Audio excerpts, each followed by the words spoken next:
So what happens when you have a midlife crisis and you're an artist of some type and you feel like things aren't quite going the right way? You feel like you haven't reached that pinnacle of success that you've built up in your mind that you think you should have hit by now, and you're over 30 and you're approaching 40. What do? You buy a car, you build on your home. What do you do? What do you do? You become a rapper. That's what you do. You become a rapper. That's the new thing. I've thought about it a few times my damn self. I got a whole notebook and files, word files full of rhymes. And who knows, I might just still do it if this doesn't work. Anyway, the 40-year version, which is a play on words of the 2005 Steve Carell film, this 40-year-old virgin, but this is the 40-year-old version. And this is starring Radha Blank, and it is written, directed, produced by her, and it is a fantastic film. And I'm so glad I caught this, and we're going to talk about it next on Film Fan.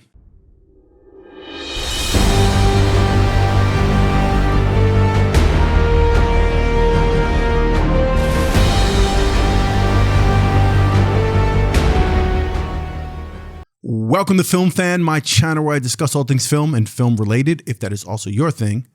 Hit that subscribe button if you haven't done it already, and the little notification bell so you know when I put up new content. Let's get into this. I absolutely love this film. I just want to open this episode by saying I really enjoyed this film. And shout out to my sister Dana. My little sister Dana actually recommended this film to me. This is why I love my channel, all right? Quick, not ode to self, but I shouldn't say love my channel. It's why I love what I do. I always end my videos by saying, if you haven't seen a movie and it's 10 years old, or 5 years old, or whatever, a year old and 25 years old, if you've never seen it, it's a brand new movie for you. Well, I was speaking to my sister recently and she put me on to a film and she said, did you see this film, The 40-Year-Old Version? With Radha Blank. And she's telling me about it. And I was like, no, I got to check it out. She's like, yeah, she hasn't seen it yet either, but she's like waiting to see it and she's dying to see it. And it's on Netflix. I was like, oh, okay. So I'm thinking this is some brand new flick that just came out. And I'm like, all right, I better get on this. Let me check it out and see what it's about. My sister's got good taste. So I followed her recommendation. I immediately that night, I decided to go ahead on Netflix and watch it. Come to find out, this film came out a few months back, came out last year. So a little late on the ball when it comes to this review, but that's what I love. Going back to my original point, that's what I love about what I do. I can talk about movies that came out 10 years ago, wouldn't make a difference. I never saw it, so it was brand new to me. So if you haven't seen this film, it's brand new to you. So let's get into it. I'm not going to give any spoilers. I'm just going to talk about it straight up, and then I'm going to tell you why I like this film. Okay, so the 40-year-old version is about a woman who is a playwright, and she's now a teacher. And she once had a mild taste of success when she was under 30 years old, and she won some like 30 under 30 kind of award thing for playwriting. But she hasn't really found any success since, and she's creeping up on 40 years old, and she's feeling like the clock is ticking. It's a fantastic story about a woman approaching 40 and feeling totally unaccomplished, unfulfilled, unsatisfied in both her career, her artistic ambitions, as well as her love life. She's desperately looking to find success with her latest play called Harlem Avenue, and with the help of her long-term friend and agent, she gets an opportunity to actually have the film produced, but there's some compromises that are going to need to be made in order for her to get it done, which is kind of just how it goes. Any of you out there, I'm speaking to you who are screenwriters, playwrights, writers who have dealt with that situation where you write your script and then you get it submitted and you take a meeting, and next thing you know, it's like, oh, we love it. This is fantastic. This is great, but we just need to make it a little less black. Actually, we need to make it more black. Can we get some gun? We need to feel the urbanness of it. We gotta let's get some guns. Let's use the word nigger more. Let's get some baby mamas and some hoes up in it. Can we get some rapping in there? Is there any way we can get P. Diddy or Kanye on the track? We need to make it just, if we can add just an element of just, it's gotta feel black. Yeah, that kind of thing. You know what I'm talking about. So she struggles to hold on to this play and not compromise too much. She realizes that she is going to actually have to compromise. So she kind of abandons the project and decides to do what everyone decides to do once you've realized that your normal ambitions aren't working. She decides to become a rapper. Now, this is not something new. She actually there's a mention of the fact that long ago in high school, again, like all of us, beatboxing and making beats in the cafeteria, she was a rapper. She was actually Rodimus Prime. So she takes on that name again and she decides to go find herself some beats. She takes a trek over to Brooklyn and she hooks up with a producer that she found on Instagram and she tries to get her career going. Now, when she meets the producer's name is D. He kind of treats her like, gives it a cold shoulder. He's not much of a talker. I think it's also because he's not much of an actor. I don't think he's done much. I don't know. He has like no credentials. So I think part of his character was based around the fact that they didn't want to give him too many lines anyway. He didn't do a bad job, but I think that might be one of the reasons. So D, the producer, actually, once he does hear her spit fire, he recognizes the fact that she's got some talent, and he starts to kind of back her and give her a little encouragement, and he actually persuades her that she could pursue this. And he's actually kind of inspired by her also. Now, this whole thing about becoming a rapper, when you think about it, I mean, it's not... I'm making light of it or being funny in terms of saying everybody at some point wants to become a rapper. When you think about the essence of hip hop and you think about the beginning of it, you think about the idea that originally, what is hip hop? What was rap? Is telling stories and venting frustrations, venting your angst and your real world problems and the struggles in the street, and reflecting what is taking place in the hood, what's taking place in society, economically, the disparities, the police violence, the corruption, and the things that take place specifically in the Black community. So rap has always been that vehicle for expressing that kind of angst. So you're dealing with a woman who's approaching 40, who's feeling miserable. The rent is due. She's not doing well. She's got no romance. She's just not happy with herself. The concept that she would express it through rap, to me, makes sense. And if you go back to the beginning from Grandmaster Flash and, the Message, right through, Ice Cube, NWA, and Fuck the Police, and go straight through with Chuck D, Public Enemy, go to, take your pick, go to Pac, Nas, Outkast, straight through to Brooklyn and hit up Biggie and Jay, Eminem, storytelling, Slick Rick. This is what rap has been about. So this is not far-fetched, and I kind of like that fact that she decided to become a rapper. I just think it made sense. It's also what's so enjoyable about the film is the music. If you're a music aficionado, you're a hip-hop head, especially if you're a New York hip-hop head and you just get New York and Harlem and Brooklyn and uptown and downtown and basement parties and battle rap. There's even a battle rap scene in this that's off the chain with female rappers that's just in the Bronx, which is, shout out to the Bronx, which is just bananas. Alone, that was, to me, worth watching. Let's put it like this. There hasn't been a hip hop movie that's been as sort of, it hit you as hard when it came to the music and the concept of battle rapping and storytelling and somebody rising up in the hip hop game since 8 Mile. Got to shout out Eminem for 8 Mile. Come on. There hasn't been something like that. So, I mean, let me know in the comments if you think I'm off on that one. What has come out since then that would actually compare? So if you haven't seen this, you'll see what I'm talking about. But this to me felt the same way. Now, again, I'm not going to tell you plot points and tell you what happens and whether she becomes a successful rap star or doesn't become a successful rap star. That's up to you to find out. But another point to note in this film is that her mother recently passed. She has a brother. The brother's trying to get a hold of her to get her to help him clean out the mother's apartment and decide what to do with the mother's artwork and personal effects.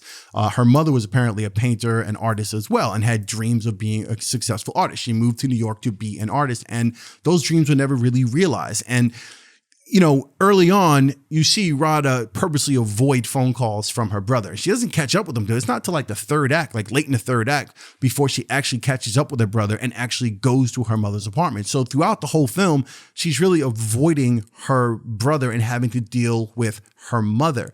And you realize that is, for her, it's a reminder of failure. And she doesn't want to feel like that. Her mother, in her eyes, she kind of looks at it like, it's that idea that you don't want to end up like your mother. You don't want to be in the same boat, because essentially she's an artist, struggling artist in New York, like her mother was, and she's not finding success. And so she looks at her mother as almost like, hey, mom tried to do it and mom failed. But her brother reminds her that their mom lived her life and her mother was happy. And that's a message that's going to wind up being taken from the film. And I think that's an important part. It's not a spoiler or anything like that, but yeah, you'll see what's happening there. But yeah, she avoids that because of, again, the reflection of her mother's own failure. And she doesn't want to deal with that at the current time. So yeah, that's basically the film. She wants to become a rapper. She's got this play going on.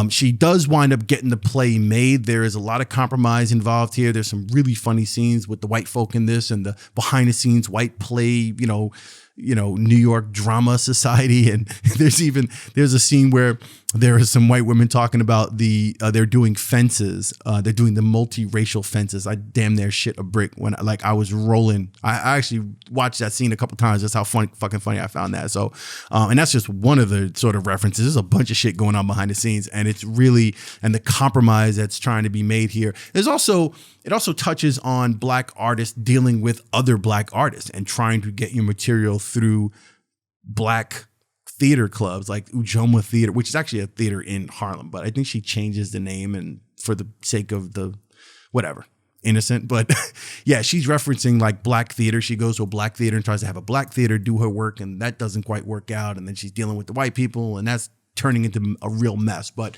yeah, you watch as an artist tries to struggle and get their dreams fulfilled, and the compromise they have to go to, and whether or not they're going to actually sell out, which would be the word that people use. You're going to sell out, or you're going to hold on to your artist integrity and not do that. And it's a fine line. Let's be honest. Again, I'm talking to the artists, screenwriters, playwrights out there. You know what it's like to feel like, all right, I got to eat. I've been struggling at this. I'm trying to make this happen. So if you get an opportunity and someone says, hey, we can make this film, we just got to make a few changes. Do you make those changes, or do you continue to starve? It's tough. And that's what's going on here. And it's done in a beautiful way. I love the way she did this film. I love her performance. I think she's natural. She's just got a sense of comic timing. It's a funny film too. There's a lot of funny stuff. I was not so fond of her agent, friend, best friend / agent. I just thought his performance was way kind of like stereotypical and way kind of just over the top, overdone. So as far as that goes, but as far as the rest of the acting goes, I think she did a great job. I think a lot of the young performers that play her students in the school, they did a great job. What else? Yeah, man, it's just a good film. It's an ode to New York as well. Oh, let me not forget about that. It feels like a early Spike Lee movie. It feels like a Woody Allen film with that ode to New York effect to it. It's shot in black and white, 35 millimeter. It looks beautiful. It feels beautiful, especially if you are a New Yorker. I know I keep saying that, but it's just one of those things. You feel those films differently when you are a New Yorker. Another interesting thing that I noticed early on was you couldn't tell really what time frame it was. Outside of the use of mobile devices, but she kind of kept that. And I'm certain that this was done intentionally. There was no real sense of like contemporary, like New York now. There was no shots of like Times Square and a whole bunch of billboards and signs for the Kardashians and Samsung phones and stuff. It was very, very old school New York. This film could have been made in the 90s and would have been fine. Again, except for the few uses of cell phones and reference to Instagram and stuff like that. But overall, it just feels good. It looks good. It is a ode to New York, an ode to hip hop, an ode to people who are going through the struggle as artists and trying to find themselves and realize what success is. There's even a little romance in this. I mean, she winds up kind of connecting with this dude, D, just a little bit. We're not sure where that's going to go. I don't think it's anything substantial. I think it's kind of just whatever. But she does mention that she's been trying to get it in for a while and she's been unsuccessful. And there's a little romance here. So that was kind of nice to see her get it in a little bit. Look, at the end of the day, this is a film that's going to remind you. It's going to remind anybody, artists and people who are not artists, that it's never too late to pursue your passions. It's never too late to continue doing what you're doing, even if you haven't found success yet. And success is really, if you are an artist, exploring and expressing your art regardless of who's purchasing it or who's giving you the stamp of approval to say, yes, you've made it, you're a success. It's living your life, expressing yourself as an artist and making things happen. And that's another one of the things about this film that I absolutely love. There are messages here. It's done beautifully. It's a little long. It's a long film, but it's not that long, but it's long enough. But it's a great picture. If you haven't seen it, you need to see this film. All right, so that's it on Film Fam. Remember something, especially in this particular case. If you've not seen a film and a film is a week old, a year old, 25 years old, it doesn't make a difference. Someone tells you, hey, you got to see this film. Have you seen this film? And you go, no, I never saw that film. And you go, you got to see this film. Then you got to see this film. This is one of those films. If you haven't seen this, make sure you go to Netflix. It's streaming on Netflix now. God knows when they take it off. You know how Netflix is. I tell you to see it. You go to watch it tonight, and next thing you know, it's not there. Anyway, it's on Netflix right now. All right. So check this film out. And remember something. Watch the movies. Love the movies. Find yourself in the movies. Lose yourself in the movies. I'll see you on the next Film Fan.